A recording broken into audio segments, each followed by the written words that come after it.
رمضان آیا چار سو۔ الحمد للہ نحمدہ ونصلی علی رسولہ الکریم۔ آج ہم نے رمضان 2025 8واں پارہ پڑھا ہے، جس میں سورہ انعام ختم کی ہے۔ اس کی ابتدا ہوتی ہے وَلَوْ أَنَّنَا نَزَّلْنَا إِلَيْهِمُ الْمَلَائِكَةَ وَكَلَّمَهُمُ الْمَوْتَى۔ مشرکین مکہ بیہودہ قسم کے مطالبے کیا کرتے تھے، آپ یہ والا معجزہ دکھا دیں، آپ یہ معجزہ دکھا دیں۔ کچھ معجزے تو دکھائے بھی، لیکن ان کے ہر بات کا جواب نہیں دیا جائے گا۔ اللہ نے فرمایا کہ اگر ہم آسمان سے فرشتے نازل کریں اور مردے زندہ ہو کے ان سے بات کرنا شروع کر دیں تو بھی یہ ایمان نہیں لے کر آئیں گے۔ جو ضدی اور ہٹ دھرم ہوتے ہیں ان کے سامنے جتنے مرضی دلائل کے انبار لگا دو، انہوں نے نہیں ماننا۔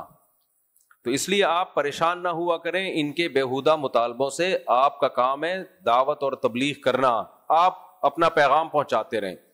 تو اس میں ہمیں بھی یہ پیغام ہے بھائی، ہم حق بات بیان کرتے رہیں گے، کوئی مانے اس کی مرضی، نہ مانے اس کی مرضی، تو ٹینشن لینے کا نہیں ہے۔ اچھا، اس میں ایک آیت یہ بھی ہے، چونکہ کچھ آیتیں میں ایسی بیان کرتا ہوں جس کی لوگ غلط تفسیر بتاتے ہیں، اس لیے میں وہ اس لیے بیان کرتا ہوں تاکہ غلط تفسیر سے لوگ ہوشیار رہیں، غلط تفسیر میں نہ پڑیں۔ یہ جو آیت ہے وَإِن تُطِعْ أَكْثَرَ مَنْ فِي الْأَرْضِ يُضِلُّوكَ عَنْ سَبِيلِ اللَّهِ، اے نبی آپ اگر زمین میں اکثریت کی اتباع کریں گے تو یہ آپ کو اللہ کے راستے سے گمراہ کر دیں گے۔ آج کل اس کا ایک غلط مطلب بیان کیا جا رہا ہے۔ کوئی نیا فرقہ امت میں اٹھتا ہے، کوئی نئی بات لے کر آتا ہے مارکیٹ میں جو اس سے پہلے کبھی کسی نے سنی نہیں ہوتی۔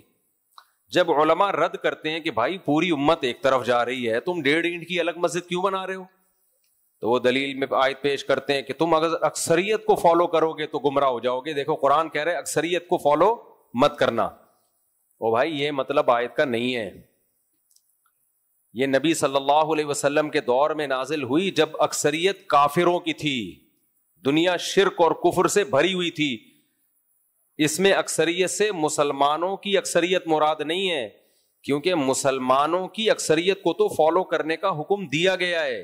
مسلمانوں میں اکثریت گمراہی پہ جمع نہیں ہو سکتی۔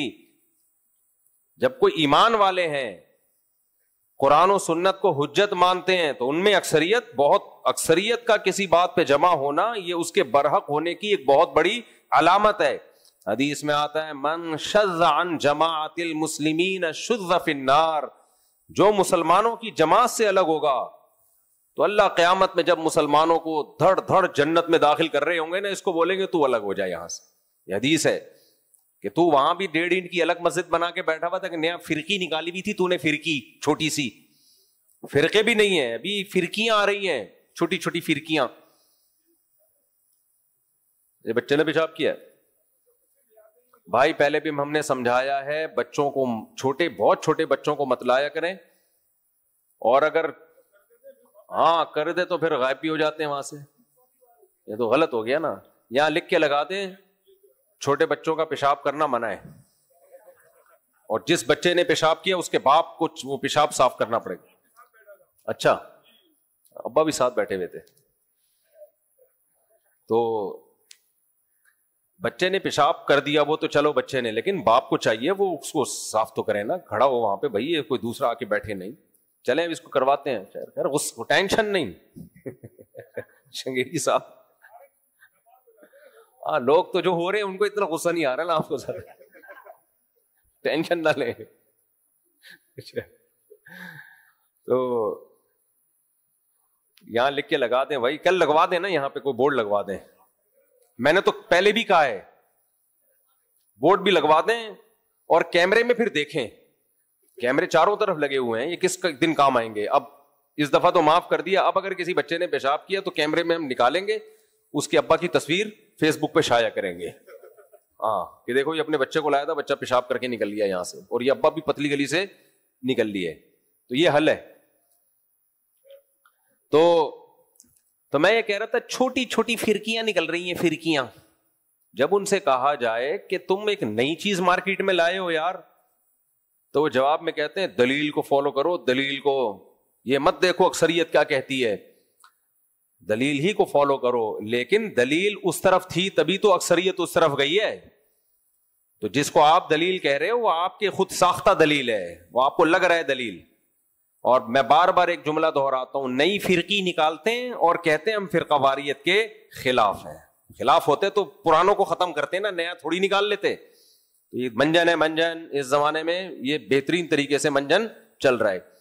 وہی جملہ بس ایک سینٹنس کر کے پھر آگے چلتا ہوں. ہمیں لوگ کہتے ہیں فقہ حنفی ایک فرقہ ہے, تو میں اکثر ایک جواب دیتا ہوں. اس دن شاید بیان چلا نہیں, کوئی کرپٹ ہو گئی تھی, فائل کیا ہو گیا واللہ عالم. تو اگر ہم فرقہ ہوتے ہیں نا تو ہم بعد میں آتے, آپ پہلے ہوتے. ہندوستان میں, برما میں, انڈیا میں, پاکستان میں, افغانستان میں اسلام تو حنفی لے کر آئے ہیں. تبھی حنفیوں کی کوئی پہلی مسجد نہیں دکھا سکتا اس پورے خطے میں کہ یہ احناف کی پہلی مسجد ہے. نہ, جس دن اسلام آیا اسی دن سے احناف کی مسجدیں ہیں, کیونکہ لائے ہم لوگ تھے, ہمارے باپ دادے لائے تھے. احناف کے علاوہ اس پورے خطے میں جتنے فرقے ہیں ان کی پہلی مسجد دکھائی جا سکتی ہے. فیس بک پہ شائع بھی ہوتی ہیں تصویریں کہ یہ ہمارے فرقے کی پہلی مسجد ہے جو دہلی میں فلاں سن میں جس کی بنیاد رکھی گئی. تو احناف کی نہیں آپ دکھا سکتے پہلی مسجد. تو اسلام ہم لے کر آئے ہیں میرے بھائی, اور ہمیں کیا بنا کے پیش کر دیا؟ فرقہ. ایک بات تو یہ ہو گئی. تو ان تطیع اکثر من فی الارض یضلوک عن سبیل اللہ کا مطلب سمجھ میں آیا کہ اکثریت سے مراد غیر مسلم اور مسلم ملا کے پوری دنیا میں اس وقت جو تھے. مسلمانوں میں اکثریت اس سے مراد نہیں ہے, اور خاص طور پہ اہل سنت والجماعت میں, اہل سنت والجماعت میں, ان میں تو اکثریت کا ہونا ایک بہت بڑی علامت ہے کہ یہ حق پر ہیں. دوسری بات, اسی صورت میں ایک اور آیت آئی ہے, اس کو بھی لوگ غلط پیش کرتے ہیں. آج کل ایک فیس بک پہ ایک نئی چیز آئی ہے مارکیٹ میں, اس کو مجھے لگ رہا ہے ابھی وہ بھی ایک نیا فرقہ لانچ کرنے والے. وہ بھی لا رہا ہوتا ہے آیتیں, دیکھو یہ آیتیں مولوی یہ کہتے ہیں, یہ آیتیں مولوی, نیچے کسی نے لکھا ہے کہ نئی جہلم والی سرکار آ گئی ہے. نیچے لوگ بھی اپنے تبصرے کر رہے ہوتے ہیں. تو بیوہ لگتی نہیں ہے کہیں سے بیوہ وہ, تو اس کا بھی نیا حکیم قبلہ حکیم سے شادی ہوئی نا, اور پتہ نہیں حکیم صاحب کا ہونے والا کیا ہے. تو مجھے غصہ اس عورت پہ اس لیے ہے کہ اپنے شوہر کی برہنہ ویڈیو شائع کی اس نے. کوئی عورت یہ کام کرے اس کی عزت اب سوسائٹی میں ختم. اتنا بڑا جرم کیا آپ اپنے شوہر کی آپ نے برہنہ تصویریں شائع کر دی یار. تو یہ تو اس سے بڑا تو جرم کوئی ہو نہیں سکتا. تو اس لیے مجھے اس سے ذرا بھی ہمدردی نہیں ہے. تو حکیم صاحب سے ہمدردی ہے کہ دوبارہ نہ بیوہ ہو جائے وہ. تو وہ کوئی ویڈیو اس کی آئی ہوئی تھی, کسی نے لکھا کہ کاش فیس بک پہ تھوکنے کا آپشن ہوتا. اتنی ٹیکنالوجی نے ترقی کی ہے مگر یوٹیوب اور فیس بک پر تھوکنے کا آپشن لائک اور ڈس لائک کرنے کا ہے, تھوکنے کا بھی آپشن ہوتا.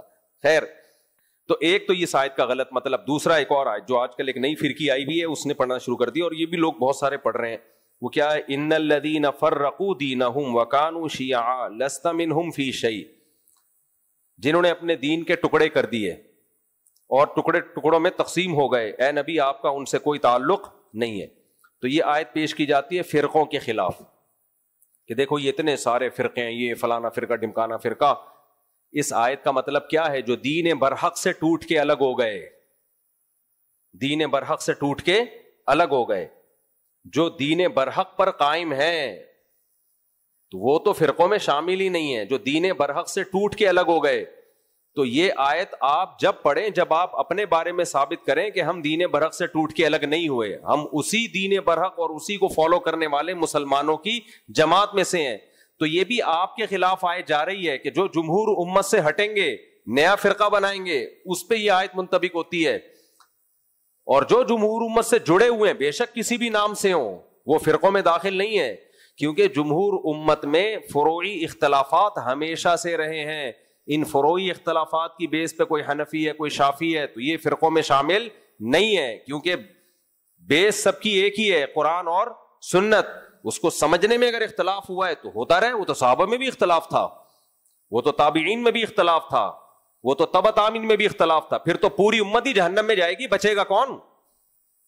یہ 4-6 آدمی رہ جائیں گے جو میں اکثر بیان کرتے رہتا ہوں. 4-6 آدمی رہ جائیں گے, وہ سارے ہی برباد ہو جائیں گے پھر تو تو امت بہت بڑی تعداد میں جنت میں جائے گی, ہمیں حدیث سے پتہ چلتا ہے. اور ان نئے نئے اسکالرز کو آپ جب سنتے ہو تو ایسے لگتا ہے 4-6 آدمیوں کے علاوہ کوئی جنت میں جانے والا نہیں ہے, سارے گھاس کھا رہے ہیں. تو یہ بھی آیت کا غلط مطلب پیش کیا جاتا ہے. اب ہم آگے چلتے ہیں دوسری آیتوں کی طرف. سورہ انعام میں اللہ نے ایک حکم ہمیں یہ بھی دیا, وما لکم اللہ ولا تأکلوا مما لم یذکر اسم اللہ علیہ, جس جانور پر اللہ کا نام نہ لیا جائے اسے مت کھایا کرو. یورپ امریکہ جانے والوں, جاپان میں رہنے والوں, حلال گوشت تلاش کیا کرو, صرف ٹھپوں سے گزارا نہیں ہوتا. وہاں بعض لوگوں نے حلال ٹھپے بنائے ہوئے, جو آ رہا ہے دے دنادن ٹھپے پہ ٹھپا, حلال حلال حلال. ایسا نہیں ہوتا, آپ کو تحقیق کرنی پڑے گی کہ ہینڈ سلاٹر سے باقاعدہ اللہ کا نام لے کے ذبح کیا گیا ہے کہ نہیں کیا گیا, اس وقت تک وہ گوشت حلال نہیں ہوگا. باہر ملکوں میں اس کی بہت تحقیق لازم ہے. اور یہ مشینی ذبیحہ بھی حلال نہیں ہے, اس پہ میں پہلے کئی بار دلائل دے چکا ہوں, اب دوں گا تو پھر ساری تفسیر کا لیکچر ہمارا اسی پہ چلا جائے گا. ہاتھ سے باقاعدہ اللہ کا نام لے کے ذبح کیا گیا ہو, ادروائز آپ کے لیے وہ میٹ کھانا حلال نہیں ہے. سمجھتے ہو؟ لوگ کہتے ہیں ایکچولی مجبوری ہے. کوئی گوشت کھانا فضیلت ہے, مجبوری نہیں ہے. ہندو سبزیاں کھا کھا کے 100 سال بھی جی لیتے ہیں. تو ہم ویجیٹیرین ہیں نہیں, ہم گوشت خور ہیں, لیکن حلال ملے تو. گوشت خور کا مطلب یہ نہیں ہے کہ جو بھی گوشت مل گیا متزل ہلا لیا, جو ملا کھا لیا, ایسا نہیں ہے. حلال گوشت کھائیں گے. ہینڈ سلاٹر ہو, مشینی ذبیحہ کو ہم حلال نہیں سمجھتے, کیونکہ مشین کو تھوڑی نام لینے کا کوئی اس کا یا اس کے ذبح کا ہو. اسی میں اللہ نے یہ بھی فرمایا وَذَرُوا ظَاهِرَ الْإِثْمِ وَبَاطِنَا, ظاہری گناہوں کو بھی چھوڑو, چھپے ہوئے گناہوں کو بھی چھوڑو. ان الذین یکسبون الاثم سیجزون بما کانوا یقترفون, جو گناہ کر رہے ہیں نا ان قریب اس کی سزا بھی ملے گی. آج اللہ کی رحمت کا ایسا تصور بنا کے پیش کیا جاتا ہے کہ بھائی اللہ بہت غفور الرحیم ہے, جو مرضی کرتے رہو وہ سب کیا کر دے گا, معاف کر دے گا. اللہ نے تو نہیں کہا کہ تم جو مرضی کرتے رہو میں معاف کر دوں گا. اللہ نے کہا بھائی میں سزا دوں گا. یہ اللہ ہی کہہ رہے ہیں, میں تو نہیں کہہ رہا نا. سورہ انعام میں دیکھ لو آیت نمبر 120, اللہ فرماتے ہیں ان الذین یکسبون الاثم, جو بھی گناہ کر رہے ہیں چاہے چھپا ہوا گناہ ہو یا پبلک کے سامنے گناہ ہو, سیجزون ان قریب بدلہ ملنے والا ہے, زیادہ دیر نہیں ہے, مزے کر لو. مرو گے شروع ہے عذاب, قبر میں حساب و کتاب ہے, پھر میدان حشر میں ہے, پھر آگے جہنم میں ہے. تو یہ بڑی ٹف زندگی ہے, اس لیے آپ کے پاس گناہ کرنے کا آپشن نہیں ہے. تو اللہ فرماتے ہیں سیجزون, جلدی بدلہ ملنے والا ہے. ہم سمجھتے ہیں بڑی لمبی زندگی, کوئی لمبی زندگی نہیں ہے. تو جو کر رہے ہو طبیعت سے چترول لگنے والے ہیں, سزا ملنے والی ہے. تو یہ بھی ہے, جہاں اللہ غفور الرحیم ہے وہاں عزیز ذو انتقام بھی ہے. تو ہمارے یہاں ایسا تصور پیش کر دیا جاتا ہے بس 27ویں کو مر جاؤ, اگلے پچھلے سارے معاف. رمضان میں مرا, بہنوں کی وراثت کھا کے مرا ہے, پھر بھی کہاں جائے گا, جنت میں. رمضان میں مرے, وہ رمضان میں مرنا یقیناً فضیلت ہے, یقیناً فضیلت ہے, اس فضیلت کا انکار نہیں ہے. 27ویں رات میں موت ہو گئی, فضیلت ہے, بڑی رات میں موت ہوئی ہے, لیکن اس کی وجہ سے یہ نہیں ہوتا کہ آپ اس گناہوں کو ہلکا سمجھنا شروع کر دیں. اسلام نے 27ویں رات کو اتنا فوکس نہیں کیا جتنا گناہوں سے بچنے کو فوکس کیا ہے. اس کی ویلیو زیادہ ہے. جتنے بھی پیغمبر دنیا میں آئے ہیں وہ لوگوں کو برائیوں سے روکنے کے لیے آئے ہیں. اس سے پتہ چلتا ہے اللہ کی نظر میں برائی سے بچنے کی ویلیو زیادہ ہے. ورنہ وہ پیغمبر آ کے بس رمضان کے فضائل سنا کے چلے جاتے, جو مرضی کرتے رہو. تبھی ہمارا بیڑا غرق ہوا ہے. بڑے سے بڑا گناہگار علانیہ کبیرہ گناہوں میں ہوتا ہے, وہ فلانی تاریخ کو مر گیا تو جنت میں, فلانی, لوگ کہتے ہیں کوئی بات نہیں یار, یہ تو کوئی اتنا بڑا ایشو ہے نہیں. تو انبیاء ڈراتے ہیں اللہ کے عذاب سے, قرآن بھی ڈراتا ہے. تو اس لیے ہمیں ڈرنا چاہیے. گناہ ہو گیا ہے تو سچی توبہ کر کے اللہ کو راضی کرو. جو توبہ کرنے والے ہیں ان کے لیے اللہ غفور رحیم ہے. توبہ کرنے والوں کے لیے غفور رحیم ہے, گناہگاروں کے لیے غفور رحیم نہیں. گناہگاروں کے لیے تو سیجزون, اللہ کہہ رہا ہے سزا ملے گی. تو اس لیے بچنا چاہیے, ڈرنا چاہیے اللہ کے عذاب سے. آگے ہم چلتے ہیں.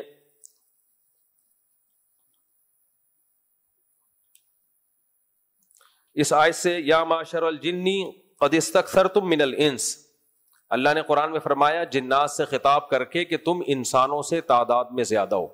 اس سے ہمیں یہ بھی پتہ چلتا ہے کہ جنات کی آبادی انسانوں کی آبادی سے زیادہ ہے. سائنس نہیں مانتی جنات کو تو نہ مانے, سائنس انکار بھی نہیں کر سکتی. بھائی جو چیز آپ کی پہنچ سے بالاتر ہے تو آپ کو کیا پتا وہ ہے یا نہیں ہے. سائنس نے کبھی یہ دعویٰ کیا ہی نہیں ہے کہ ہم نے سب کچھ ہمیں پتا چل گیا ہے. بہت ساری مخلوق اللہ نے ایسی بنائی ہے جو مادی مخلوق ہی نہیں ہے, تو وہ ٹریس کیسے ہو سکتی ہے. تو بس ہمارا یہ ایمان ہے اللہ نے جنات کو بنایا, پیدا کیا, اللہ کی مخلوق ہے, اور انسان کو نقصان پہنچانے کی کوشش بھی کرتی ہے وہ مخلوق. تو انہی کے توڑ کے لیے اللہ نے ہماری حفاظت کے لیے فرشتے بھی رکھے ہیں. وَيُرْسِلُ عَلَيْكُمْ حَفَظًا, وہ فرشتے بھی نورانی مخلوق ہیں, وہ بھی ہمیں سمجھ میں نہیں آتے. اب دیکھو صدیوں پہلے اگر کوئی سائنسدان بتاتا کہ ہم جو بھی کھاتے ہیں دہی میں اتنے جراثیم ہوتے ہیں, اتنے کیڑے ہوتے ہیں, کوئی مان لیتا؟ کہتے ہیں پاگل ہو رہا ہے کہ دہی میں کیڑے کہاں سے آ گئے اور ان چیزوں میں کیڑے کہاں سے آ گئے. کچھ بھی نہیں ہے. جب خوردبینیں ایجاد ہوئی تو وہ دہی میں آپ خوردبین سے دیکھو تو اتنے موٹے موٹے کیڑے تیرتے ہوئے نظر آتے ہیں. آپ کھانا ہی چھوڑ دو گے ایک دہی. اب چھوڑنا نہیں نہ دیکھنا, کھا لینا, لیکن ہوتے ہیں اس میں وہ گڈ بیکٹیریا ہوتے ہیں, صحت کے لیے اچھے ہوتے ہیں. وہ ہوتے تو کیڑے ہی ہیں نا. تو عین ممکن ہے سائنس مزید ترقی کرے تو پہنچ جائے جنات تک, فرشتوں تک. یہ بھی ممکن ہے نہیں پہنچ سکے, قیامت تک نہ پہنچ سکے. تو اگر کسی دوسری دلیل سے ان چیزوں کا وجود ثابت ہو اور وہ دلیل برحق ہو تو ہمارا اس پر ایمان لانا ضروری ہے. تمام پیغمبروں کی دعوت ہے, تورات میں بھی ہے, انجیل میں بھی ہے, یہودی بھی مانتے ہیں, عیسائی بھی مانتے ہیں, مسلمان بھی مانتے ہیں کہ جنات کا وجود بھی ہے اور فرشتوں کا وجود بھی ہے. جنات گندگی سے محبت کرتے ہیں, فرشتے گندگی سے نفرت کرتے ہیں. جھوٹ سے فرشتوں کو نفرت ہے. فرشتوں کی اچھی صفات ہیں, فرشتے انسان دوست ہیں. سمجھتے ہو کہ نہیں سمجھتے؟ باقی جنات کو ماننے کا مطلب یہ ہرگز نہیں ہے کہ عاملوں پہ ایمان لے آؤ. عاملوں کے پاس جنات بنات نہیں ہوتے. یہ ابھی پاگل لوگ ہیں, بے وقوف بنا رہے ہوتے ہیں تمہیں بیٹھ کے. تو ہاں یہ ضرور ہے کہ عاملوں کو جنات نے قبضے میں لیا ہوا ہوتا ہے. ان کے قبضے میں جنات نہیں ہوتے, یہ کس کے قبضے میں ہوتے ہیں؟ جنات کے قبضے میں. اور پھر جو ان کے پاس جاتا ہے جنات اس کا راستہ دیکھ لیتے ہیں کہ یہ بھی آ رہا ہے, اس سے پتہ چلتا ہے کہ یہاں بھی ہمارا منجن بکے گا, تو پھر جنات اس کو تنگ کرتے ہیں. تو جو جاتے ہی نہیں عاملوں کے پاس تو وہ ان کو کچھ بھی نہیں ہوتا. اور جو برا بلا کہتے ہیں ان کو تو ویسا امیون سسٹم اتنا بوسٹ کر جاتا ہے ان کا, جو برا بلا کہتے ہیں اتنا کانفیڈنس ہوتا ہے کہ جنات ان سے ڈرنا شروع کر دیتے ہیں. بولتے ہیں یار یہ اس عامل کو نہیں مانتا. تو یہ قرآن سے یہ سب باتیں ثابت ہیں. قرآن کیا کہتا ہے سورہ جن میں, وَأَنَّهُ كَانَ رِجَالٌ مِّنَ الْإِنسِ يَعُوذُونَ بِرِجَالٍ مِّنَ الْجِنِّ فَزَادُوهُمْ رَهَقًا. جنات جب مسلمان ہوئے, ایک جماعت مسلمان ہوئی تو انہوں نے کہا دیکھو انسان ہم سے بلا وجہ ڈرا کرتا تھا, ہم سے پناہ مانگا کرتا تھا. پناہ کا مطلب ہمیں مدد کے لیے پکارتا تھا, تو ہماری سرکشی بڑھ گئی, ہم نے انسان کو تنگ کرنا شروع کر دیا. تو اس سے صاف پتہ چلتا ہے جو جنات سے نہیں ڈرتے اور ان کو زیادہ لفٹ نہیں کراتے, تو جنات کے دل میں نا ایک اللہ نے انسان کا روب رکھا ہے.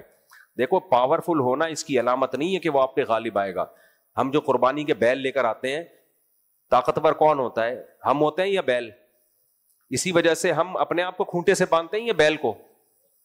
بیل پاورفل ہے نا, لیکن اس کے باوجود کس کے قابو میں ہوتا ہے؟ ہمارے قابو میں. ڈرتا ہے ہم سے, یہ روب ہے انسان کا. لیکن جس دن بیل کو پتا چل گیا نا کہ میں زیادہ طاقتور ہوں, یہ کمزور ہے, تو ہم کھونٹے سے بدے ہوں گے اور بیل انجوائے کر رہا ہوگا. تو جانور پہ ایک انسان کا روب ہے, ڈرتے ہیں جانور انسانوں سے. تو ایسے ہی جنات پہ بھی انسانوں کا روب ہوتا ہے.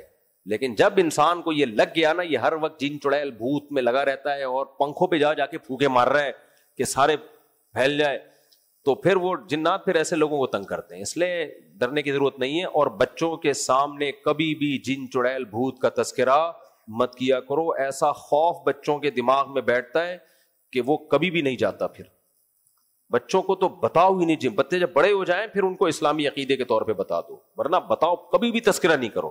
اندھیرے میں اکیلے بھی کہیں جا رہے ہو, جن چڑیل بھوت سے نہیں ڈراؤ ان کو. تو آگے چلتے ہیں ہم.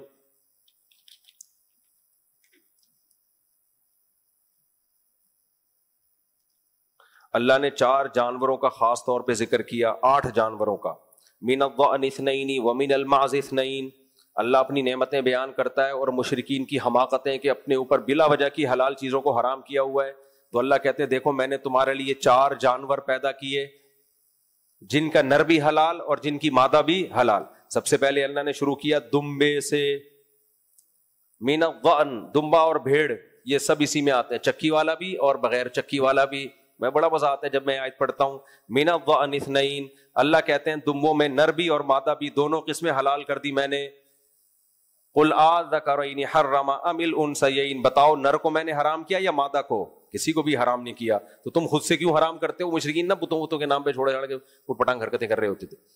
تو آج ہم نے دمبے کو تو حرام نہیں کیا, لیکن دمبے کی چکی کو ڈاکٹروں نے حرام کر دیا ہے, اور ہمیں کوکنگ آئل پہ لگا دیا کہ دمبے کی جو چکی ہے نا, جو اس کا گھی قدرتی گھی ہے, دمبا پوری زندگی وہ گھی کا ڈبہ اٹھا کے گھومتا ہے, اتنا بڑا بوجھ کہ میں جب کٹوں گا تو بازار سے آئل مت خریدنا, اللہ نے گھی کا انتظام بھی ساتھ میں کیا ہوا ہے, بس کوئلے نہیں لگائے اس کے ساتھ, ورنہ پورا, کیونکہ کوئی کوئلوں پہ پکا کے کھاتا ہے, کوئی دیگچی میں پکا کے کھاتا ہے, تو اس لیے کوئلے نہیں ہے.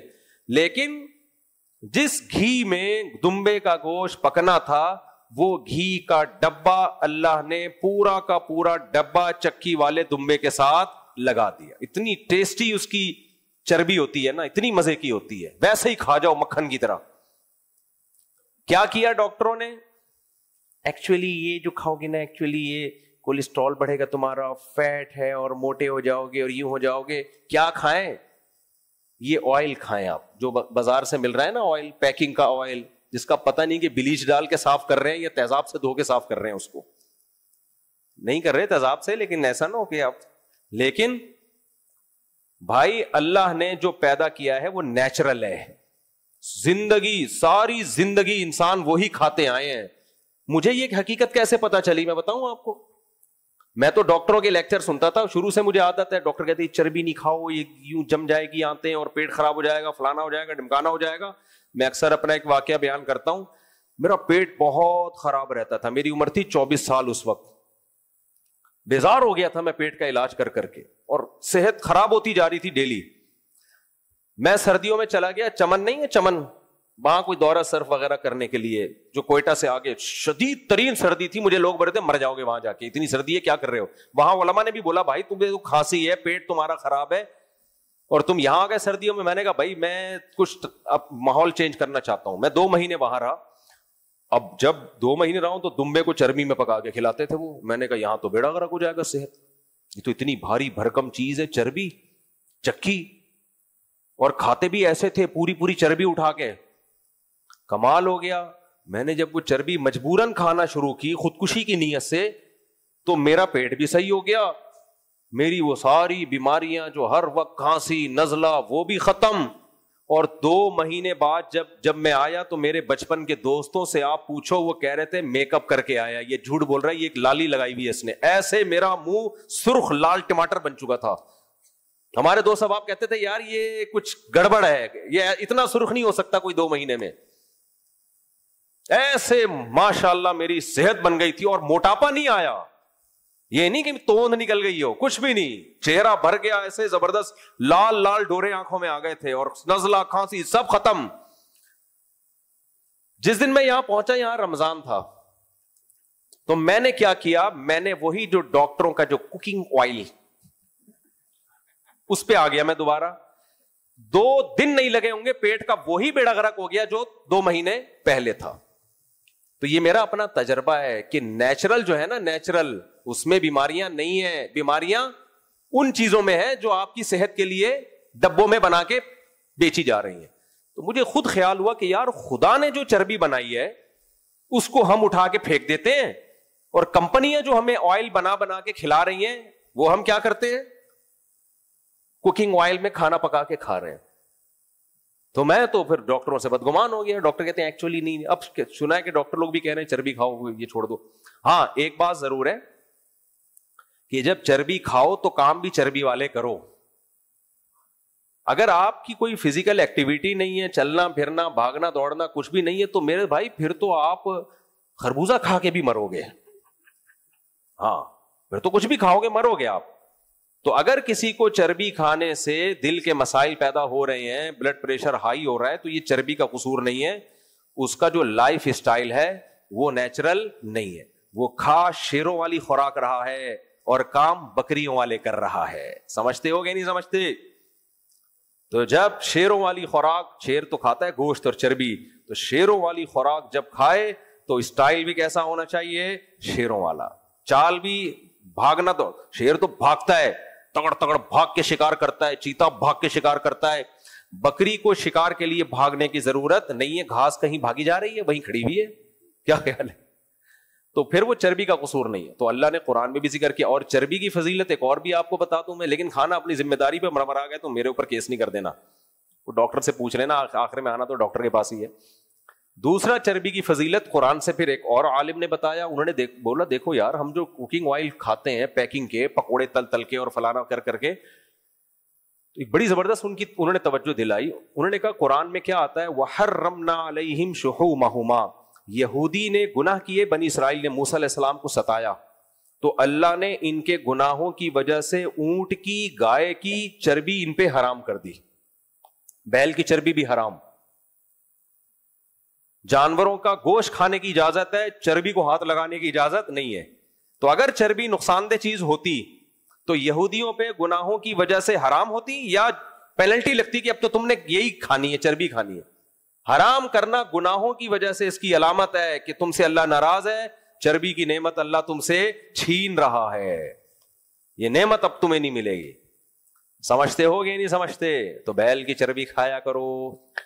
اس دن تو پھر میں نے 2 سال پہلے میں نے اونٹ کیا تھا نا، تو اونٹ جب میں نے حلال کیا، اونٹ میں چربی بہت کم ہوتی ہے، تو میں نے تو اس کی ساری سفید چربی جمع کر کے اس کو پگھلا کے گھی بنا کے رکھ لیا.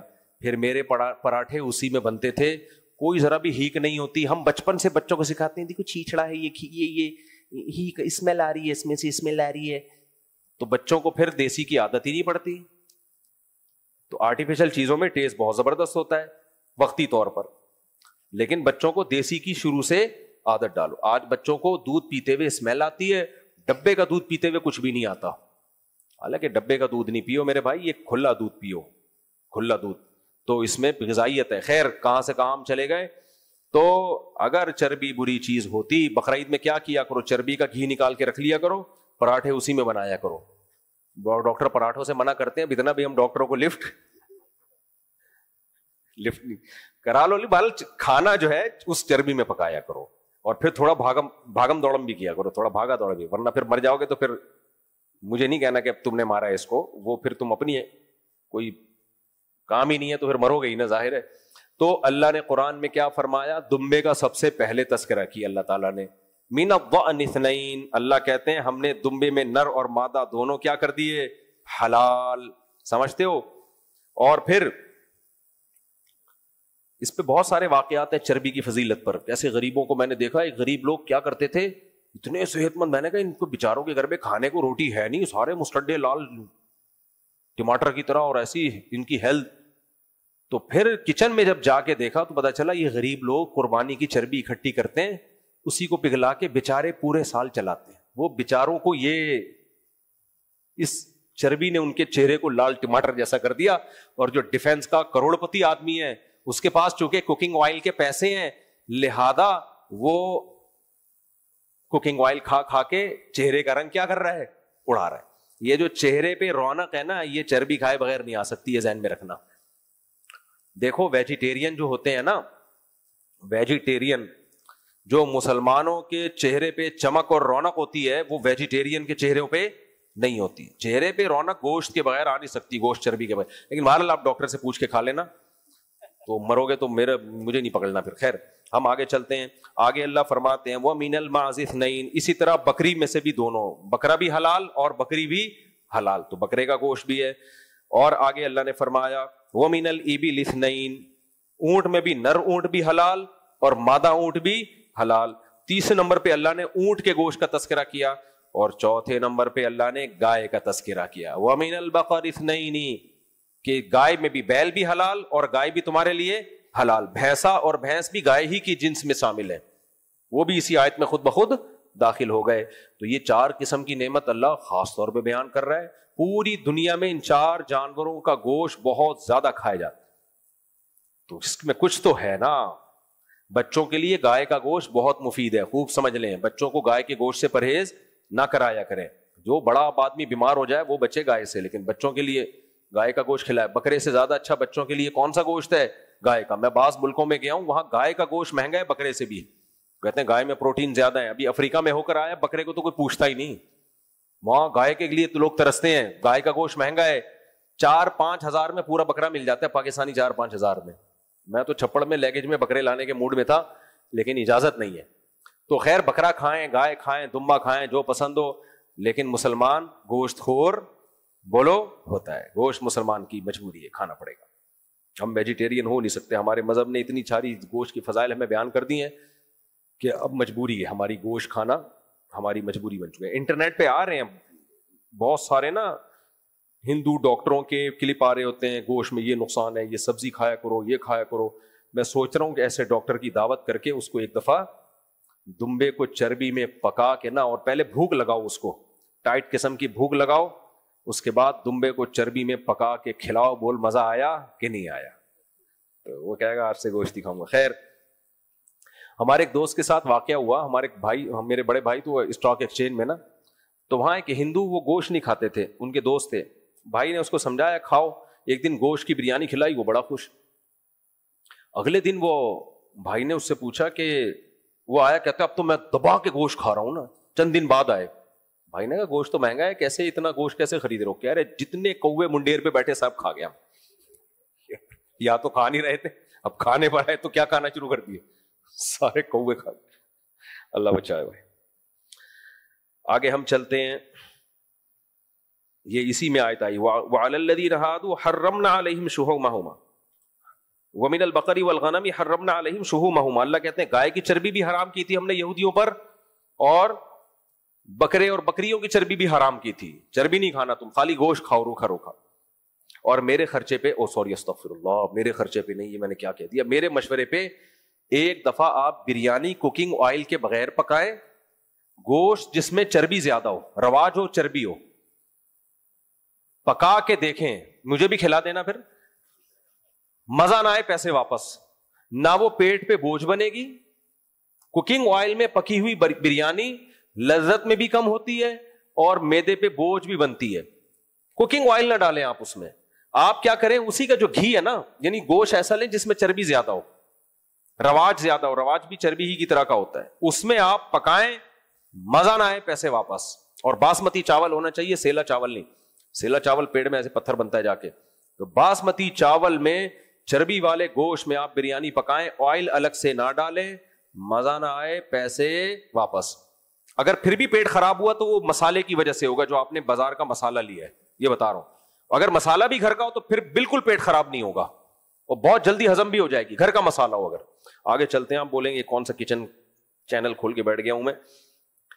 تو اللہ نے اس میں بھی بتایا کہ بھائی آگے ہم چلتے ہیں, بس جلدی جلدی. قل تعالوا اتل ما حرم ربکم علیکم. اب مشرکین نے نا خامخواہ کی چیزیں, گوشت نہیں کھاؤ تو یہ نہیں کھاؤ تو فلاں, جیسے ہندو لوگ بھی اپنے مذہب کے حساب سے یہ کہتے ہیں بھائی سبزیاں کھاؤ, گوشت کیوں کھا رہے ہو. تو اور ہمارے یہاں بھی جو صوفی ٹائپ کے لوگ ہیں, یہ نہیں کھاؤ وہ نہیں کھاؤ, نہاری کیوں کھا رہے ہو, اس میں مغز کیوں ڈال رہے ہو, یہ مفتی لوگ ہیں مفتی ایسے ہوتے ہیں, کھانا کھا رہے ہیں بیٹھ کے, کباب کھا رہے ہیں بیٹھ کے, ریوو میں گھوم رہے ہیں بیٹھ کے, یہ کون سے مفتی ہیں. تو یہ کانسیپٹ ہمیشہ سے چلا آ رہا ہے. تو اللہ نے بتایا کہ بھائی اللہ کو اس سے کوئی غرض نہیں ہے کہ تم حلال نعمتوں سے لطف اندوز ہو رہے ہو, نہ نہ. اللہ جن چیزوں سے ناراض ہوتا ہے, آؤ ہم تمہیں وہ بتاتے ہیں. بہت اہم آیت ہے یہ. قل تعالوا اتل ما حرم ربکم علیکم. اے نبی ان سے کہہ دیجیے آؤ میں تمہیں بتاتا ہوں حرام کیا ہے, کن چیزوں سے تمہارا رب ناخوش ہوتا ہے. نہاری اور دمبے کی کڑھائی وڑائی سے تمہارا رب ناخوش نہیں ہوتا. ہم تمہیں بتاتے ہیں جو کرنے کے کام ہے ان کو فوکس کرو. آج ہم لوگ انہی کام کو فوکس نہیں کر رہے. سب سے پہلا کام کیا ہے, لا تشرکوا بہ شیئا, اللہ کے ساتھ کسی کو شریک مت کرو. وبالوالدین احسانا, اللہ کے بعد سب سے بڑا حق کس کا ہے, ماں باپ کا. ماں باپ کے ساتھ تمہارا بیہیویئر اچھا نہیں, بہت اچھا ہونا چاہیے. احسان اچھے کو نہیں کہتے, بہت اچھے کو بولتے ہیں. بہت اچھا سلوک ہونا چاہیے ماں باپ کے ساتھ. ولا تقتلوا اولادکم من املاق, غربت کے خوف سے اپنی اولاد کو قتل مت کرو. ماں کے پیٹ میں پریگننسی کو ضائع کر دینا کہ ہماری آمدن کم ہے, وہ بھی اسی قتل میں داخل ہے. کیوں؟ اللہ فرماتے ہیں نحن نرزقکم وإیاہم، تمہیں بھی ہم روزی دیں گے، ان کو بھی روزی دیں گے. وہ تمہاری اولاد بعد میں ہے، ہماری مخلوق پہلے ہے. نسل روکنا بھی اسی میں داخل ہے، کیونکہ ہم نسل روکتے ہیں یہ کہہ کے اپنی اولاد کو، انسانوں کو روک رہے ہیں. اللہ کہتے ہیں یہ میری مخلوق پہلے ہے. انسان کو دوسری مخلوق پر تو اللہ نے تصرف دیا ہے، جانوروں پر. خود انسان کو انسان پر حق نہیں ہے کہ وہ یہ فیصلہ کرے کہ کتنے انسان دنیا میں آئیں گے کتنے نہیں آئیں گے. تو اس لیے یہ کام تم چھوڑ دو. یہ رزق کس کے ہاتھ میں ہے؟ اللہ کے ہاتھ میں. قرآن میں دوسرے مقام پہ کیا آتا ہے؟ وَقَدَّرَ فِيهَا أَقْوَاتَهَا، ہم نے جب زمین بنائی تو انسانوں کی روزی روٹی کا پہلے سے زمین میں انتظام کر دیا. آپ مجھے ایک بات بتاؤ، آپ جب گھر میں کھانا پکاتے ہو تو جتنے مہمانوں کو بلایا ہوتا ہے اس سے کم کا پکاتے ہو یا احتیاطاً زیادہ کا پکاتے ہو؟ اللہ نے انسانوں کو پیدا کرنا ہے تو یہ کیسے ممکن ہے کہ روزی روٹی کم ہو جائے اور آبادی بڑھ جائے؟ اس کا مطلب خدا کا نظام ناقص ہے. پھر قدر فیہا قواتہا، قرآن کہہ رہے زمین میں انسانوں کے لانے سے پہلے میں نے خوراک کے ذخائر رکھ دیے تھے اور اندازہ مینجمنٹ تھی. ہر چیز اپنے ٹائم پہ دریافت ہوگی. مینجمنٹ کا یہ مطلب ہے پہلے سے نظر نہیں آئے گا کچھ بھی، آبادی آتی رہے گی اور وسائل دریافت ہوتے چلے جائیں گے. کوئی سوچ سکتا تھا کہ سورج سے ہم اتنی بجلی بنائیں گے؟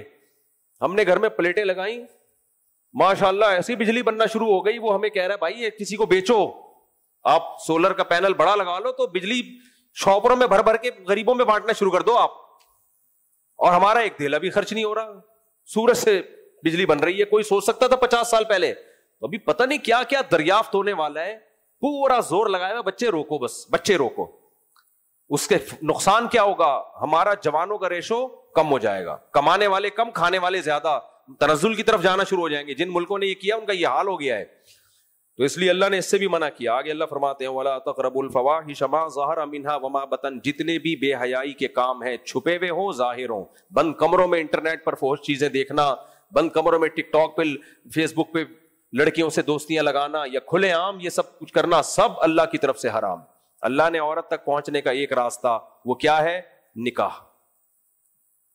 آج اس چیز کو فوکس نہیں کر رہے ہم. Girl friend, boy friend system, لڑکیوں سے باتیں، دوستیاں، پھر انٹرنیٹ پر فلمیں، بےہودہ چیزیں سب سوسائٹی میں چل رہی ہیں. اللہ کہہ رہے ہیں اس کے قریب بھی مت پھٹکو، بے حیائی کے کاموں کے قریب بھی مت پھٹکو. آگے وَلَا تَقْتُلُوا النَّفْسَ الَّتِي حَرَّمَ اللَّهُ، کسی انسانی جان کا قتل مت کرو. بات پہ آج بندہ مارنا کوئی مسئلہ رہا نہیں ہے. اللہ کہتے ہیں ذالکم وصاکم بھی، اس کی اللہ تمہیں وصیت کرتا ہے. انسانی جان، اس میں اللہ نے مومن کا لفظ بھی نہیں کہا، کوئی بھی انسانی جان، چاہے مومن ہو چاہے کافر ہو. آج بات پہ بندے اڑا دیتے ہیں. آپ دیکھو کتنے مبارک شخصیت تھے مولانا سمیع الحق صاحب کے جو بیٹے تھے. میری چند مہینے پہلے ان سے گپ شپ ہوئی، دوستی ہوئی، اتنا انہوں نے اسلام آباد میں ملاقات ہوئی، اکرام کیا. اتنے پولائٹ آدمی، مجھے بار بار دعوت دے رہے آپ پکوڑا کھٹکائیں ہمارے مدرسے کا وزٹ. مجھے اتنی ایک اچھا لگا، انہوں نے رسپیکٹ دی. جب اطلاع ملی کہ دھماکہ ہوا اور شہید ہو گئے، کوئی بات ہی نہیں ہے. کس قدر انسانی خون کو سستا کر دیا ہے ان لوگوں نے. تو اللہ کہہ رہے ہیں وَلَا تَقْتُلُوا النَّفْسَ الَّتِي حَرَّمَ اللَّهُ، کسی انسانی جان کو قتل مت کرو. ان کا کیا قصور تھا بھائی؟ ان کی آپ سے کیا دشمنی تھی یار؟ مسجدوں میں گھس کے نمازیوں کو اڑا دیتے ہیں بات پہ.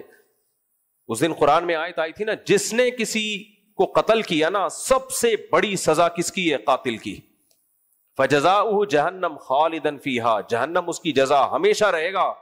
وَغَضِبَ اللَّهُ عَلَيْهِ، اللہ کا غضب بھی، اللہ کی لعنت بھی، اور بڑا عذاب اللہ نے اس کے لیے تیار کر کے رکھا ہے. اس لیے حقوق العباد میں جو سب سے پہلا حساب و کتاب ہوگا نا، وہ قاتلوں سے ہوگا، کیونکہ ان کا ظلم سب سے بڑھ کر ہے. اس سے بڑا ظلم انسانیت پہ ہو نہیں سکتا کہ آپ کسی انسانی جان کو قتل کر دیں. تو بات پہ فتوے بھی لگا دیتے ہیں، فلاں گستاخ، فلاں نے توہین کی، اڑا دو، پھوڑ دو، مار دو. اس دن ایک بچی کی ویڈیو آئی جس کے باپ کو توہین کا الزام لگا کے قتل کر دیا گیا. ایسے بلک کے رو رہی تھی، اتنا ترس آیا کہ میرے باپ تو نبی صلی اللہ علیہ وسلم سے محبت کرتے تھے، ہمارے ابو آتے تھے، ہمیں پیار کرتے تھے، ہمیں گھمانے لے کے جاتے تھے. وہ جوان باپ کا جنازہ گھر میں دیکھ رہی ہے، مارنے والا مار کے چلا گیا اور ہیرو بھی بن گیا. یہ آپ کو یہ دہشت گردی صرف پاکستان میں ملے گی، کہیں بھی نہیں ہے. یہ بھائی یہ قانون بنا ہوا ہے، لا بنا ہوا ہے. آپ کیس کرو، عدالت کو نیوٹرل ہو کے آپ کیس کی سماعت تو کرنے دو نا. توہین کے کیسز میں ہوتا کیا ہے, پہلے 50-100 بندہ 200-250 بندہ ایس ایچ او کے سر پہ کھڑا ہوتا ہے, ایف آئی آر کاٹ ورنہ تیری گردن اڑا دیں گے. تو وہ جو ایف آئی آر کاٹے گا وہ عدل پر مبنی ہوگی ہے بھائی. پھر اگر وہ ایف آئی آر نہیں کاٹتا, اس کو اپنی جان کا خطرہ, کاٹ دیتا ہے تو کیس چلتا ہے کورٹ میں, پھر جج عدالت کے باہر 2000 بندہ کھڑا ہوا ہوتا ہے کہ اس کو پھانسی کی سزا سنا ورنہ تیری گردن اڑ جائے گی. یہ چل رہا ہے پاکستان میں, اور یہ ہوائی باتیں نہیں ہیں, مشاہدے پر مبنی واقعات ہیں. کتنے بے گناہ لوگوں کو جیل کی کوٹریوں میں ڈال دیا, صرف اپنی ذاتی دشمنی نکالی, کوئی کیس بنا کے اس کے اوپر ڈال دیا. تو یہ ہو رہا ہے انسانی جان, اور مذہب کے نام پہ مار دو, مذہب کے نام پہ مار دو. انسانی جان کا قتل ہلکی چیز نہیں ہے, اس کے بہت سخت ثبوت ہونے چاہیے, اس کے بہت پاورفل ثبوت. توہین رسالت کا قانون یہ ہے کہ مرتکب کی سزا قتل ہے, بالکل ٹھیک قانون ہے, لیکن توہین کو ایکسپلین کون کرے گا؟ زبان کی لڑکھڑاہٹ, بولنا کچھ چاہ رہا تھا نکل کچھ اور گیا, یا کوئی علمی بات ہے جو بیان کر رہا ہے, اس کا مقصد توہین نہیں ہے, کوئی علمی چیز ہے. تو ان چیزوں پہ فوراً فتویٰ لگا دینا, اگلے کی زندگی بھی نہ دیکھنا کہ بھائی یہ کیوں توہین کرے گا, اس کا کیا دماغ خراب ہے کیا؟ بات پہ فتوے لگا دیتے ہیں, اور جو مارتا ہے وہ ہیرو بن کے آ جاتا ہے. تو یہ غلط ہے, یہ بھی انسانی جان کے قتل میں یہ چیز شامل ہے. اگر کسی کی زبان لڑکھڑاتی ہے, آپ اس کو اپنی بات کو ایکسپلین کرنے کا موقع دو. پھر اگر کوئی علمی اختلاف بیان کر رہا ہے تو اس کے دلائل سنو. کچھ بھی نہیں سنا جاتا, دھڑ فتوے, وہ اس نے اٹھا کے ادھر بندہ مار دیا, اس نے اٹھا کے ادھر بندہ مار دیا, اور مارنے والا ہیرو بن جاتا ہے. پھر اس مارنے والے کی مذمت میں کوئی بیان نہیں دے سکتا. کوئی مذمت میں بیان دے گا, اگلے دن وہ آیا ہوا ہوگا اخبار میں, اس کو بھی اڑا دیا. سرگودا میں کیا ہوا ہے, وہ ایک مقدس اوراق کا ایک ادارہ ہے, تو وہ کیا کرتے ہیں, سب سے مقدس اوراق جہاں بھی اللہ رسول کا نام کسی کاغذ پہ لکھا ہو لے کے نا جمع کرتے ہیں, کہیں دور لے جا کے دفن کر دیتے ہیں. میں نے ان سے کہا یار تم اتنی ٹینشن اٹھا رہے ہو تو یہاں گڑھا کھود کے ان مقدس اوراق کو جلا دیا کرو تاکہ لوگوں کے پاؤں میں نہ آئے. فقہا نے بیان کیا بھائی مقدس اوراق جو ہے, جو قرآن ہے کو بوسیدہ ہو جائے تو جلا دیا جائے تاکہ اس کے نقوش مٹ جائیں. کہتے ہیں کیا بات کر رہے ہو, ہم نے یہاں ایک دن ایسا کیا کہ ہم نے ایسے جلایا, وہ تھوڑی سی آگ نکلی, کہیں اڑوس پڑوس میں خبر پہنچ گئی کہ یہ قرآن کو جلایا ہے. اس وقت میڈیا بہت فاسٹ نہیں تھا. اب یہ جو جلا رہے تھے یہ توہین کی نیت سے نہیں بلکہ توہین سے بچانے کے لیے کہ پاؤں میں نہ آئے. کہہ رہے فوراً تھانے میں گیا, ہمارے لیے تو جان چھڑانا مشکل ہو گیا, پتہ نہیں کس طریقے سے جان چھڑی ہے. میں نے کہا شکر کرو میڈیا اس وقت اتنا فاسٹ, 20-25 سال پرانی بات ہے, ورنہ ایک ویڈیو فیس بک یوٹیوب پہ آنی تھی تمہاری بوٹیاں نوچ کے لوگ کووں کو کھلاتے. حالانکہ وہ بیچارہ کر کیا رہا ہے, مقدس اوراق کی حفاظت. تو جو مقدس اوراق کی مقدس شخصیات کی حفاظت کرنے والے, ساری زندگی ان کی تعظیم پہ بیان کرنے والے, انہی پہ فتوے کس کے لگ جاتے ہیں؟ توہین کے. تو انسانی جان کا قتل ہلکی چیز نہیں ہے. اس کو ایسا نہیں ہے کہ جو اڑا دو اس سے کوئی جنت نہیں ملے گی.